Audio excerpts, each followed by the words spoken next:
নমস্কাৰ বন্ধুসকল, মোৰ অন্য এটি নতুন ভিডিঅ'লৈ আপোনালোকক স্বাগতম জনাইছোঁ। আজিৰ এই ভিডিঅ'টোত মই আপোনালোকক বাইক বা গাড়ীসমূহত ব্যৱহাৰ হোৱা বিভিন্ন ধৰণৰ তেলৰ বিষয়ে ক'ম। আপোনালোকে হয়তো বহুতে এনেধৰণে ভাবে যে আমাৰ গাড়ীসমূহত সাধাৰণতে কি হয়, পেট্ৰল বা ডিজেলৰহে ব্যৱহাৰ কৰা হয়, কিন্তু এনেকুৱা নহয়। গাড়ীসমূহত পেট্ৰল ডিজেলৰ বাহিৰেও আন বেলেগ ধৰণৰ তেলো ব্যৱহাৰ কৰা হয়। তাৰ ভিতৰত petrol, diesel, ethanol, CNG, LPG, biodiesel আদিৰ দৰে তেলো ব্যৱহাৰ কৰা হয়। বন্ধুসকল, ইয়াতে আৰু এটা কথা আহিছে যে আজিকালিৰ গাড়ীসমূহত কি হৈছে, ইলেক্ট্ৰিক গাড়ীও আমি দেখিবলৈ পাওঁ, য'ত ইলেক্ট্ৰিক বা বেটাৰীৰ সহায়ত গাড়ীখন চলিব পাৰে। কিন্তু এইটো যিহেতু তেলৰ ভিতৰত নপৰে, সেইকাৰণে এইটোৰ ওপৰত আমি বেলেগ এদিনাখন আলোচনা কৰিম। আৰু আজিৰ এই ভিডিঅ'টোত বিভিন্ন ধৰণৰ গাড়ীসমূহত ব্যৱহাৰ হোৱা বিভিন্ন ধৰণৰ তেলৰ বিষয়ে আলোচনা কৰিম। তেন্তে বলক ভিডিঅ'টো আৰম্ভ কৰোঁ। চবতকৈ প্ৰথমতে আহিল পেট্ৰল। বন্ধুসকল, পেট্ৰল আন বাকীবিলাক তেলতকৈ সহজলভ্য হয় আৰু সেইকাৰণেই বেছিভাগ গাড়ীতে পেট্ৰলৰ ব্যৱহাৰ কৰা হয়। এই পেট্ৰলটো আন তেলসমূহৰ তুলনাত সোনকালে পুৰা যায় আৰু সেইকাৰণেই কি হয়, পেট্ৰলত চলা গাড়ীবোৰত এক্সিলাৰেশ্যন বেছি ভাল দেখিবলৈ পোৱা যায়। পেট্ৰলত চলা গাড়ীবোৰৰ ষ্টাৰ্টিঙৰ প্ৰব্লেম খুব কম দেখিবলৈ পোৱা যায়। তাৰ উপৰিও পেট্ৰলখিনি আন তেলৰ তুলনাত সোনকালে পুৰে।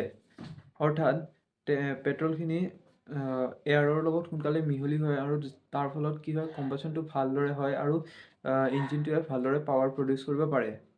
তাৰ লগতে পেট্ৰল ইঞ্জিনবোৰৰ পৰা তুলনামূলকভাৱে কম শব্দ ওলায়। কিন্তু পেট্ৰল ইঞ্জিন থকা গাড়ীবোৰত এইটোৱে প্ৰব্লেম যে যেতিয়া তেলখিনি পুৰা যায়, তাৰ ফলত বহুত কিছুমান লেতেৰা গেছ ওলায়, বহুত কিছুমান বেয়া গেছ ওলায়, যিবোৰ আমাৰ পৰিৱেশৰ কাৰণেই হওক বা আমাৰ মানুহৰ কাৰণেই হওক, দুয়োটাৰ কাৰণে বহুত ক্ষতিকাৰক হয়। আৰু সেইকাৰণে আন ধৰণৰ ইন্ধনবোৰ বিচৰা হ'ল আৰু সেইবোৰক প্ৰয়োগ কৰা হ'ল। তাৰপিছত আহিল ডিজেল। ডিজেলো পেট্ৰলৰ দৰে এটা সহজে উপলব্ধ ইন্ধন হয়, আৰু এই ডিজেলটোক বেছিভাগ হেভি বাহনত ব্যৱহাৰ কৰা হয়, যেনে ট্ৰাক, বাছ, এইবোৰ এনেকুৱা ধৰণৰ হেভি ভেহিকলত ইয়াক ব্যৱহাৰ কৰা হয়। ডিজেলৰ বাৰ্ণিং স্পীডটো কম হয়, অৰ্থাৎ কম তেল পুৰা যায় পেট্ৰলৰ তুলনাত, আৰু সেইকাৰণে আমি ল' স্পীডত বেছি টৰ্ক দেখিবলৈ পাওঁ ডিজেল ইঞ্জিনবোৰত, আৰু বেছি মাইলেজো দেখিবলৈ পাওঁ আমি পেট্ৰলৰ ইঞ্জিনৰ তুলনাত। কিন্তু ডিজেলৰো এইটোৱে প্ৰব্লেম যে যেতিয়া ডিজেলখিনি পুৰা যায়, তেতিয়া তাৰ পৰা বহুত ধৰণৰ বেয়া এক্সজষ্ট গেছ ওলায়, যিবোৰ আমাৰ মানুহৰ কাৰণে হওক বা পৰিৱেশৰ কাৰণে হওক, দুয়োটাৰ কাৰণে ক্ষতিকাৰক হয়। সেইকাৰণে পেট্ৰল আৰু ডিজেলৰ বিকল্প হিচাপে আন কিছুমান তেলৰ বিচৰা হ'ল আৰু সেইবোৰক ব্যৱহাৰ কৰা হ'ল। তাৰপিছত আহিল লিকুইফাইড পেট্ৰলিয়াম গেছ। বন্ধুসকল, LPGটো পেট্ৰলতকৈ বেছি চাফা হয় আৰু ইয়াক পেট্ৰলৰ বিকল্প হিচাপে ব্যৱহাৰ কৰা হয়। এই LPG গেছক হাইব্ৰিড গাড়ীবোৰত ব্যৱহাৰ কৰা হয়, অৰ্থাৎ সেইবোৰ গাড়ী যিবোৰত পেট্ৰলেৰেও চলিব পাৰে আৰু LPGৰেও চলিব পাৰে। LPG গেছক বিউটেইন, প্ৰপলিন আৰু ইথেইন গেছৰ মিক্স কৰি পেলাই বনোৱা হয়, আৰু এইটো পুৰা যোৱাৰ পিছত কি হয়, পেট্ৰলতকৈ কমকৈ হানিকাৰক গেছ বা এক্সজষ্ট গেছসমূহ ওলায়। কিন্তু তথাপিও ইয়াত আজিকালি এইকাৰণে ব্যৱহাৰ কৰা নহয়, কাৰণ প্ৰথমতেতো ইয়াৰ ৰিফিলিং ষ্টেচন বহুত কম আছে, আৰু তাৰ উপৰিও ছেফটিৰ ওপৰত লক্ষ্য কৰি এই LPG গেছটোক ব্যৱহাৰ কৰা নহয়, বা খুব কম গাড়ীতে আমি দেখিবলৈ পাওঁ। তাৰপিছত আহিল CNG, কম্প্ৰেছড নেচাৰেল গেছ। বন্ধুসকল, পেট্ৰল আৰু ডিজেল ইঞ্জিনক CNG গেছ ইঞ্জিনলৈ পৰিৱৰ্তন বা ৰূপান্তৰ কৰিব পাৰি। আৰু এই CNG গেছটো ডিজেল আৰু পেট্ৰলৰ তুলনাত কম দামীও হয়। CNG থকা গাড়ীবোৰত কম্বাশ্যন হোৱাৰ ফলত গাড়ীবোৰৰ পৰা যি এক্সজষ্ট গেছ ওলায়, পেট্ৰল আৰু ডিজেল ইঞ্জিনত চলোৱা গাড়ীবোৰতকৈ হাইড্ৰ'কাৰ্বন 80% আৰু কাৰ্বন মনক্সাইড 84% কমকৈ ওলায়। অৰ্থাৎ এই CNG গেছটো পৰিৱেশৰ কাৰণেও ভাল হয়।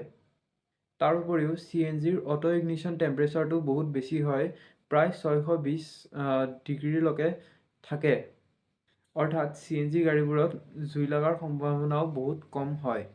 CNG গেছত ছালফাৰ, পাৰ্টিকুলেট মেটাৰ আদিবোৰ নাথাকে, যাৰ কাৰণে CNG ইঞ্জিন বা মবিলৰ লাইফটো পেট্ৰল বা ডিজেল গাড়ীতকৈ অকণমান কিছু পৰিমাণে বাঢ়ি যায়। এইবোৰ সুবিধা আমি CNG ইঞ্জিনৰ গাড়ীবোৰত দেখিবলৈ পাওঁ।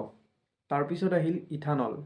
ইথানলটো হৈছে এটা জৈৱ ইন্ধন বা বায়'ফিউল আৰু ই পেট্ৰলৰ এক বিকল্প হয়। এই ইথানলটো প্ৰকৃতিত উপলব্ধ প্ৰাকৃতিক সম্পদৰ পৰা বনোৱা হয়। এই ইথানলটো হৈছে একমাত্ৰ ইন্ধন যাক আমি পেট্ৰল ইঞ্জিনসমূহত ব্যৱহাৰ কৰিব পাৰোঁ, আৰু সেইকাৰণে আমাৰ পেট্ৰলৰ লগত 10ৰ পৰা 20% ইথানল ব্যৱহাৰ কৰা হয়। তাৰপিছত আহিল বায়'ডিজেল। বন্ধুসকল, বায়'ডিজেলটো ডিজেলৰ এক বিকল্প হিচাপে ব্যৱহাৰ কৰা হয় আৰু এইটো প্ৰাকৃতিক সম্পদৰ পৰাই বনোৱা হয়।